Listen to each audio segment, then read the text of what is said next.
Namaskar. Hello and welcome to PGurus channel. I'm your host Sree Iyer. Today I have a brand new guest, a retired general of the Israeli Defense Force. He's also a reservist and he's now currently in active duty. He's a very popular spokesperson for Israel. He's been on many TV channels. This is the first time he's gracing our channel. It's my honor and privilege to welcome General Israel Ziv. General Ziv, namaskar and shalom. How are you, sir?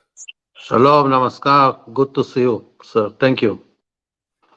General Ziv, before we go into our conversation, it's only proper for me to introduce you to our audience who may not have heard of you. Sir, this is a global audience comprising of people from all over the world. We have close to 470,000 subscribers on YouTube alone. We also go and broadcast on other channels too. So there's a fair amount of viewership, and I'm hoping that many will understand where things are. You are on the ground and there's a lot to say about it. So let me just jump into this brief slide deck about you, sir, with your permission. Meet diehard General Israel Ziv, once a soldier, always a soldier. Israel Ziv was an Israeli retired general who held several prominent posts, including the head of the Israel Defense Forces Operations Directorate. During the 2023 Israel-Hamas war, Ziv emerged as a symbol of individual resistance and initiative, engaging directly in conflict zones, organizing military efforts, and spearheading civilian defense initiative amidst a Hamas incursion. Ziv, when he first heard about an attack on the nation on October 7, 2023, he first thought the alerts were about the rocket attack from Gaza. It took something like an hour to understand how big it was. As soon as news of the Hamas attack got out, the retired Israeli army general picked up his 9mm pistol and his uniform and entered the battle. A retired army general, Ziv, only had a pistol on him, but he said he used the rifles of the wounded soldiers around me to fight. You have to do what you have to do as a soldier. Right there, sir, my salute to you. Amazing, amazing that you said, this is what I'm going to do. Just going out to battle with a 9mm, you didn't know what you were up against.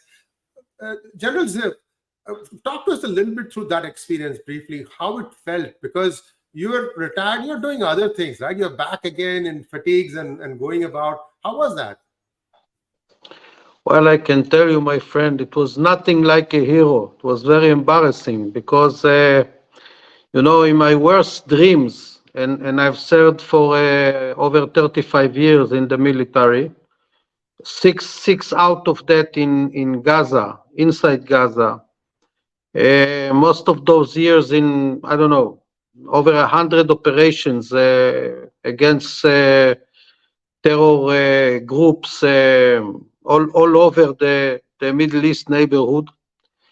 And my worst nightmare was a situation that we are taking over by kind of a militaristic terror group like the Hamas. And actually, when I arrived there, and all along the way, it took me kind of an hour and a half to drive over there. I was hoping that I'm mistaken and maybe my stomach is wrong, but what I've seen there was terrible. It was like I don't know. It felt like the Russian invasion to Ukraine or something that was taken from a movie. To see all the southern part, that area, taken by thousands of terrorists. It was a horror. It was terrible, and seeing the roads, with burnt cars, a lot of bodies, to see women, children, grown-up people that were murdered in the kibbutzim, in Nova Festival. It was terrible, a terrible day. Luckily, I wasn't alone. I mean, there were a lot of squads, special operation squads of the IDF, some other volunteers, but unfortunately, the big army was not there. And for many hours, that very long day, we were fighting, with the pistol, with whatever I could take, and alongside the others, to do everything we can to put down the Hamas, the invasion, and to help people. But overall, it was a nightmare. It was terrible day. Very black Saturday. Very, very sad to hear that, sir. But I hope you don't have to go through this experience one more time. But now let's fast forward now to the present, General Ziv. Where do you see Israel going from here? Now, you have probably evacuated half of Gaza. Now, depending on who you talk to, the amount of Gazans now in the lower half are 1 to 2 million. We don't know. I don't know. You probably have a better number. But where does Israel go from here? You gave them rule to self-determination in 2007, and things just didn't go the way it was planned. The resources got diverted. I get all that stuff. But now, being today, what is the way forward that Israel is thinking? You can guess, sir. I don't know if you can reveal all the plans here.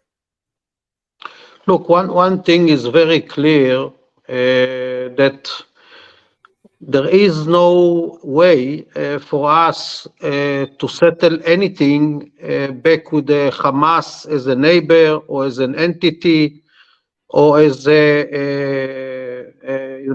element of controlling Gaza.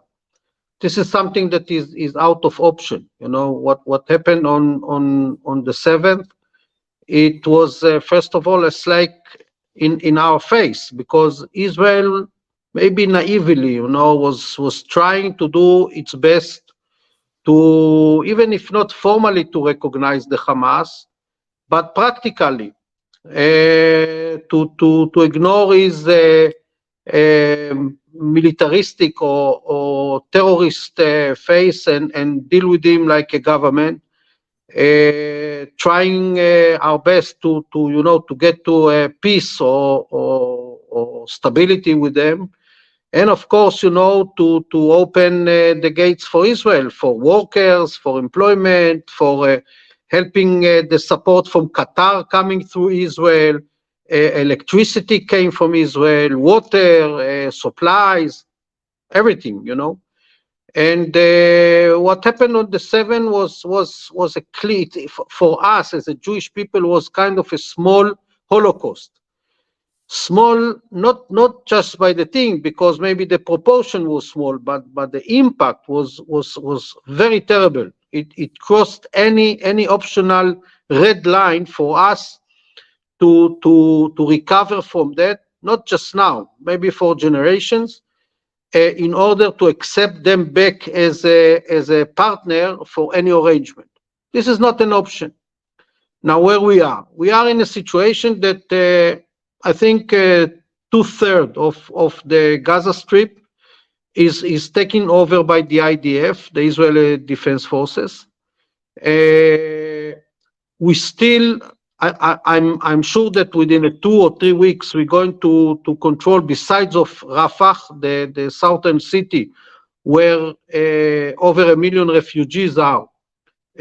Let's put it, displaced people. It's not refugees, it's displaced people from the mid of and north Gaza are concentrated.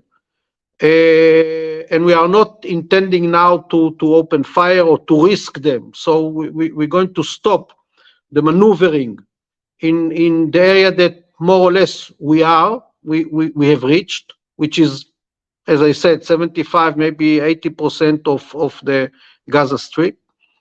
Militarily, we need to achieve, and strategically, few goals. And the goals are a return of the hostages. This is number one for us. There is no option that we're going to withdraw from Gaza without them. Number two is decapitation of the Hamas leadership. There's no way we're going to let this leadership to stay in Gaza, live or dead. And thirdly is demilitarize all the armament positions, infrastructure that they have structured in the last 15 years in Gaza. Besides of that, we understand that we have to allow and to support a humanitarian effort to help these displaced people to live in a minimum healthy and supply to be able to survive as well as possible in the next year, or at least the next year. And at the same time, we need to find who is going to govern Gaza the day after, which is the most critical thing. We don't think that today the Palestinian Authority are the one that are capable to do that.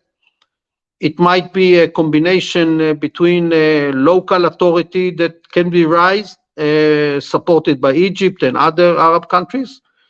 Maybe in the future it will be connected to the Palestinian Authority. But definitely this aspect needs to be handled at this time. And I think that the Americans and both the Arab countries are supporting that direction, and Israel needs to go and back it up.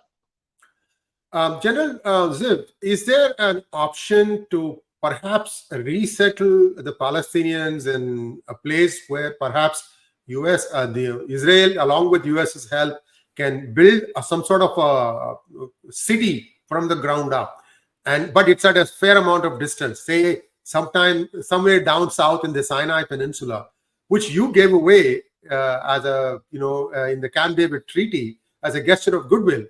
But is there something like that? Because see, what it is keeping a radicalized group doesn't help matters. Plus, many times Palestinians have been accommodated in other countries, they have had problems. You take Jordan, you take Lebanon. So is there something like that also on the anvil, or it's something still being considered? Look, we cannot force the Egyptian to go to a direction which they do not support. And the importance of the peace agreement and the relationship with Egypt, for us, it's of strategic asset. We cannot risk that relationships.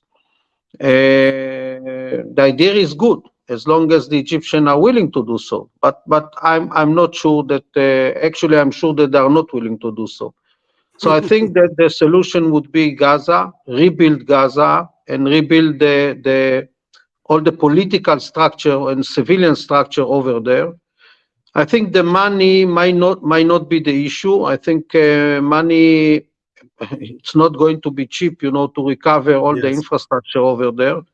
But the key is that whoever is going to rule that, it will be based on civilian, maximum police force, nothing, even not a long one weapon would be there. And number two, if Israel in the future, once such settlement is in place, I think that if we see again a terror cell starting to grow, we will have to intervene ourselves and go and take over the situation, unless this civilian police or whatever succeed to eliminate it themselves. Thank you so much, General Ziv. And viewers, please like, share, and subscribe to this channel. And if you have not already clicked on the bell button for notifications, kindly consider doing so. We would like to have General Ziv come back again and share his thoughts with us. And General Ziv, you have been most accommodating, sir. Thank you so much. I'm sorry if I hounded you a little bit on getting this interview. It was important that people here worldwide hear from someone who's been on the ground. You have been on Channel 12. I've been following Channel 12. I get some explanations from my friends who follow Hebrew as to what you are saying. So very, very impressive, sir. Thank you once again. Shalom. Thank you. Shalom and good year for all the people of India. We love them. Thank you, sir.